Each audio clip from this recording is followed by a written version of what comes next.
time we like to check in on the miscreants, the mischief makers, and the hooligans in the world that we cover to see who out there is causing trouble. Yes, it is time for another installment of our Hard Fork Crimes Division. Let's open the case files.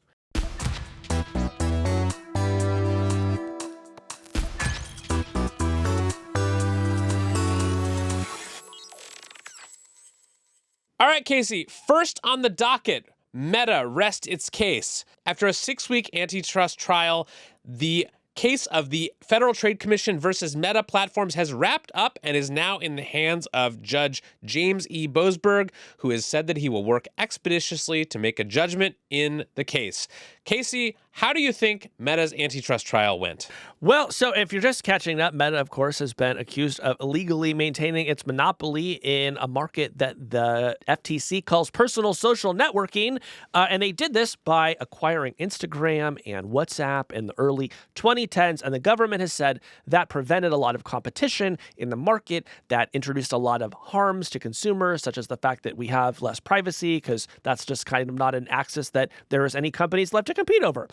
And the government spent a lot of time making that case, but Kevin, I'm not sure it went that well for them. Yeah, do you think Meta's going to win this one? I think Meta has a really good chance. You know, your colleague Cecilia Kong noted in the Times that Meta called only 8 witnesses over 4 days to bat down the government's charges. When you consider how much revenue Instagram and WhatsApp generate for Meta and what a sort of existential threat to their business it would be to have to spin these things off, I thought it was pretty crazy that they felt like they had made their entire case in 4 days. Well, maybe their case was so simple and straightforward that they didn't need to do any more. Well, or maybe they just wanted to frame it in terms of a reel.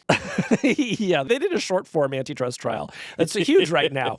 Well, look, I think the real issue here is that Meta's argument is pretty simple. They're saying, we face tons of competition. Have you ever heard of TikTok? The way this case is built, if the judge considers TikTok to be a meaningful competitor to Meta today, it may be extremely difficult for him to say, we're going to unwind a merger that, in the case of Instagram, took place 13 years ago. I guess we will see very shortly whether this is an actual crime that belongs in the Hard Fork Crime Division or whether this was just a tempest in a teapot. Yeah, well, you know, sometimes criminals get away with things, Kevin. Moving on! Case file number 2, the crypto gangs of New York. This comes to us from Chelsea Rose Marcius and Maya Coleman at the New York Times, and they write that another suspect has been arrested in a Bitcoin kidnapping and torture case. And let me say right up front, this story is not funny. It is extremely scary. Not funny at all. In fact, quite tragic. There has been a recent wave of Bitcoin and crypto-related crimes, people attacking people to try to steal their Bitcoin passwords and steal their money. This has been happening over in Europe, in France. In just the last few months, there have been several attacks on crypto investors, people with lots of money in cryptocurrency. These have been called the wrench attacks because criminals are coming after these investors and executives violently, in some cases with wrenches. This most recent case happened in New York, in the Nolita neighborhood of Manhattan, where an Italian man named Michael Valentino Teofrastro Carturan was allegedly kidnapped and tortured for nearly 3 weeks in a luxury townhouse by criminals who were apparently trying to get him to reveal his Bitcoin password. Casey, what did you make of this? Well, to me, the important question here is, why is this happening so much? And the reason is because if a criminal can get you to give up your Bitcoin password, that's the ball game. In most cases, there is no getting your money back. It can be relatively trivial for this money to be laundered and for there to be no trace of what happened to your funds.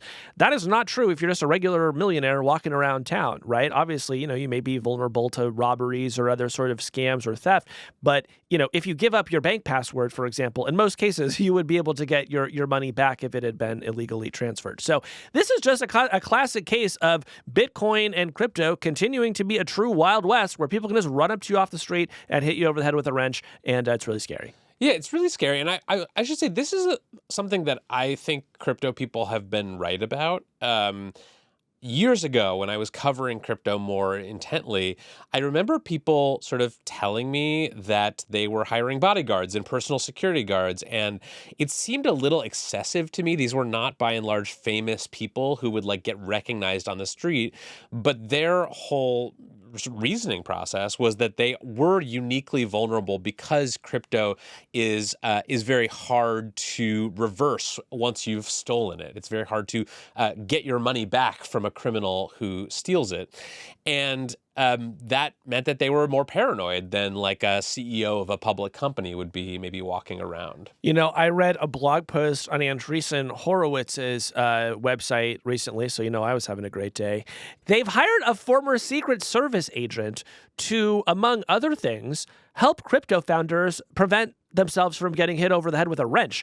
And he has sort of an elaborate guide to like the things that you could do. But my main takeaway from it is if you're a crypto millionaire, you have to spend the rest of your life in a state of mild to moderate anxiety about being attacked at any moment, particularly if you're out in public. Yeah, I do think it justifies the sort of lay low strategy that a lot of crypto entrepreneurs had during the first big crypto boom, where they would sort of have these like anonymous accounts that were out there that were them, but no one really linked it to their real identity. I think we are going to start seeing more people, especially in crypto, using these sort of pseudonymous identities. I mean, this is one of the reasons that, people say that Satoshi Nakamoto has never wanted to reveal him or herself after all these years, is because there would be a security risk associated with that. But I think this is really sad, and criminals, cut it out. And here's my message to all the criminals out there. I don't own any crypto, and I will continue to not own any crypto. You can keep your wrenches to yourself. All right, last up on the docket for today. This one, oh, I love this one, Casey. I've been dying to talk about this one with you. Tell me. Elizabeth Holmes' partner has a new blood testing startup. So, Casey, you may remember the tragic story of Elizabeth Holmes. Yes. Who is currently serving an 11-plus year prison sentence for fraud that she committed in connection with her blood diagnostic company, Theranos. Because God forbid a woman have hobbies. Well, Elizabeth Holmes has a partner named Billy Evans. They have 2 kids together. And Billy is out there raising money for a new startup called Hamanthus, which is, drumroll please, a blood diagnostics company that describes itself as a radically new approach to health testing. This is according to a story in the New York Times by Rob Copeland, who says that Billy Evans' company is hoping to raise $50 million to build a prototype device that looks not all that dissimilar from the device that put Elizabeth Holmes in prison, the Theranos mini lab. And according to this story, the investor materials don't mention any connection between Billy Evans and Elizabeth Holmes. Well, I wonder why that is. I have to say, she does have some experience that is relevant here, Kevin. Why not lean on that? Now, do we know what Hamanthus means? Is that like sort of a name taken from historical antiquity and we'll look it up and it turns out it's like an ogre that used to like stab people with a spear or something? I assumed it was like ancient Greek for like, we're serious this time. It's, according to Wikipedia, Kevin, it's actually a genus of flowering plants that grows in southern Africa. So, but members of the genus are known as the blood lily. And I want to say, is it too late to change the name of the company to Blood Lily? Yeah, that one, I like that one better. I did spend some time this morning because I was on my commute just trying to brainstorm some better titles for this startup that is run by Elizabeth Holmes' partner and does something very similar to Theranos. All right, let me run these by you. Okay. Blood Test 2, Electric Boogaloo. No. Fake Tricks Reloaded. That's a Matrix Reloaded. I like that it was high concept. Okay, here's one. Okay. Thera Yes. That's good. Let's go with that one. Okay. Well, good luck to Billy Evans with Thera Yes. $50 million. Andreessen Horowitz will give that to them. They love to be contrarians. Yeah. I think here's my prediction. The startup is going to get funded and they're going to release something. Yeah. And you're going to have to figure out how to keep your family safe from it. Listen, if they're doing another Fyre Fest, they're going to do another Theranos. You better believe it. We have learned nothing. Theranos is back. Well, Casey, that brings to a conclusion this week's installment of Hard Fork Crimes Division. And all the criminals out there, keep your nose clean, stay low, try to stay out of the funny pages. You're on notice. Hey, that's the end of this clip. If you liked what you saw, head on over to our page and subscribe, and you can get the full podcast. We do a show like this almost every week on tech and the future. Head on over there now and subscribe.